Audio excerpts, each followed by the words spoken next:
잘 생각 한번 해보세요. 집에서 샴푸하실 때 위에만 이렇게 하고 헹구지 않으셨는지.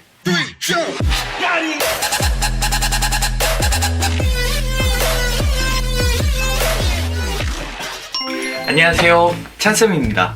오늘은 환절기에 두피 뾰루지 나시는 분들이 많으시잖아요. 많은 분들이 잘 모르고 있는 올바른 두피 샴푸법에 대해서 한번 찍어보려고 합니다. 두피는 얼굴처럼 당기지가 않아요. 그래서 많은 분들이 놓치고 있는 부분인데요. 하지만 당김을 느끼지 못한다고 해서 관리를 안 하면 안 되겠죠. 올바른 샴푸 방법을 한번 소개시켜 드리겠습니다. 자, 바로 시작하시죠. 일단 샴푸를 하기 전에 에벌 샴푸란 무엇이냐면요, 쉽게 말하면 샴푸를 한 번 더 하시는 거예요. 오늘 하루 종일 돌아다니는 동안 두피의 피지에 각종 먼지와 세균들이 다 붙어 있겠죠. 세안을 할 때도 손을 먼저 깨끗하게 한번 닦고 세안을 하시는 게 좋은 것처럼 두피에도 먼지들과 세균들이 있을 수 있기 때문에 에벌 샴푸를 먼저 진행하시는 거예요. 샴푸를 하실 때는 샴푸를 먼저 바로 두피에 대지 마시고 손에 한번 문질러 주세요. 거품은 많이 나지 않아도 되는데요, 전체적으로 한번 문질러 준다는 생각으로 샴푸를 하시면 좋을 것 같습니다. 물론 집에서 하실 때는 저처럼 이렇게 앉아서 하지 마시고 샤워하시면서 머리 감으시면 되세요. 그리고 집에서 샴푸하실 때는 이쪽 사이드 구렛나루 쪽과 이 뒷목 쪽, 여기 보이시겠죠? 이 뒤쪽 네이프 부분이 손이 잘 안 가기기 때문에 잘 생각 한번 해보세요. 집에서 샴푸하실 때 그냥 위에만 이렇게 하고 헹구지 않으셨는지. 자, 이쪽 사이드 쪽과 이 네이프 뒤쪽까지 골고루 가볍게 샴푸를 해주십니다. 자, 가볍게 에벌 샴푸를 하셨으면 너무 뜨겁지도 않고 너무 차갑지도 않은 그냥 따뜻한 물로 머리를 한번 헹궈 줄게요. 에벌 샴푸를 헹구고 왔습니다. 자, 이제 본 샴푸에 들어갈 건데요, 남자분들 같은 경우에는 한 2펌프 정도가 적당한 것 같고요, 여자분들 같은 경우에는 모발의 길이에 따라 또 사용해 주시면 좋을 것 같아요. 에벌 샴푸를 진행하셨기 때문에 본 샴푸에서는 소량의 샴푸를 사용하셔도 훨씬 더 거품이 많이 날 거예요. 충분한 거품이 안 난 상태에서 샴푸를 하시면 세정 효과가 적으니까요, 충분히 많은 양의 거품을 내주시는 게 좋습니다. 샴푸를 하실 때는 좀 시원한 느낌이 난다고 해서 손톱으로 두피를 긁어주시는 분들이 있는데요, 손톱으로 두피를 긁게 되시면 두피에 상처가 날 수 있습니다. 두피는 생각보다 예민하거든요. 그래서 손톱이 아닌 지문의 끝으로, 손끝에 있는 지문 부분으로 두피를 문질러 주시는 거예요. 가장 처음에는 손이 잘 안 닿는 곳부터 샴푸를 해주시고 점점 가운데 쪽으로, 정수리 쪽으로 진행을 해주시는 건데요, 전체적으로 한번 훑어준 다음에는 그냥 제 마음대로 해요. 하지만 가장 중요한 건 이쪽 사이드 부분과 이 네이프 부분, 손이 잘 안 닿는 부분들을 시원하게 빠진 곳 없이 샴푸를 진행해 주시는 게 가장 좋습니다. 자, 이렇게 시원하게 진행하셨다면 미지근한 물로 헹궈 주시면 됩니다. 머리 헹구고 올게요. 끝내셨다면 얼굴 세안에 비교하면 세안을 다 하신 거예요. 어떠시겠어요? 두피도 굉장히 건조하겠죠? 그렇다면 두피에도 로션을 발라주셔야 됩니다. 두피에는 모공이 얼굴 피부보다는 훨씬 더 넓기 때문에 흡수도 잘 되고 배출도 잘 돼요. 그래서 두피는 얼굴 피부처럼 당김을 느낄 수가 없어요.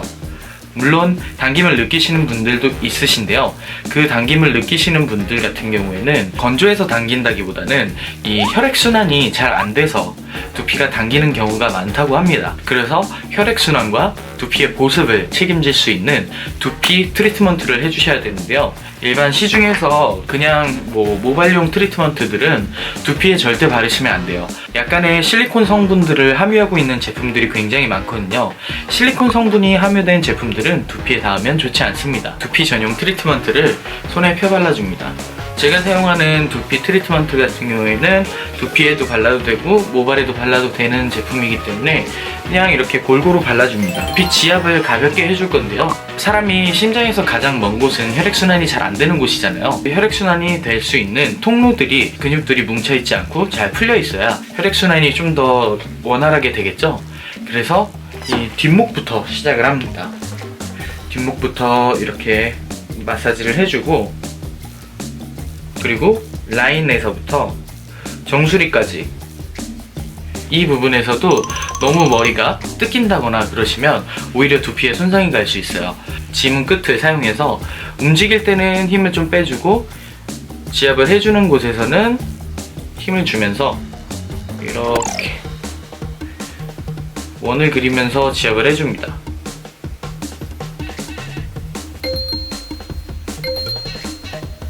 사실 지압을 어느 정도 해야 하지만 시간 관계상 여기까지만 하겠습니다. 그래서 지압을 어느 정도 해주시고요. 이제 머리를 헹구셔야 되는데요. 머리를 헹구실 때는 거품이나 트리트먼트가 눈에 보이지 않는다고 해서 헹굼을 멈추시면 안 돼요. 더 많이 한 번 더 깨끗하게 헹궈주신다는 느낌으로 깨끗하게 헹구셔야 됩니다. 생각보다 샴푸나 트리트먼트의 잔여물들이 두피에 남아있어서 두피의 건강에 해를 끼치는 상태가 굉장히 많거든요. 그러면 깨끗하게 헹구고 오겠습니다. 두피를 헹구고 나왔습니다. 일반 분들은 지금 정도까지만 하시면 좋을 것 같고요. 저 같은 경우에는 한 단계를 더 진행합니다. 두피에 사용하는 앰플을 사용하는데요. 피부로 치면 에센스를 바르는 정도의 느낌으로 생각하시면 될 것 같아요. 그래서 저는 두피에 세럼을 뿌리겠습니다.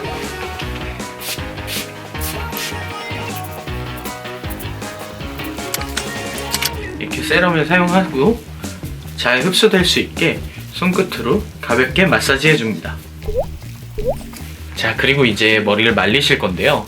머리를 말리실 때는 뜨거운 바람보다는 찬바람으로 말려주시는 게 좋습니다. 여성분들 같은 경우엔 찬바람으로 말리게 되면 하루 종일 걸리잖아요. 피만 찬바람으로 말려주시고 머리는 뜨거운 바람으로 말려주시는 걸 추천드릴게요. 머리는 꼭 말려주셔야 하는데요. 머리를 말리지 않으면 두피 속이 축축해지잖아요. 그 축축한 환경에서 세균들이 굉장히 잘 번식할 수 있다고 하더라고요. 그래서 두피는 꼭 바짝 말려주시는 걸 추천드립니다. 그리고 이제 마지막으로 여러분들이 샴푸와 트리트먼트를 선택할 수 있는 팁을 말씀드릴게요.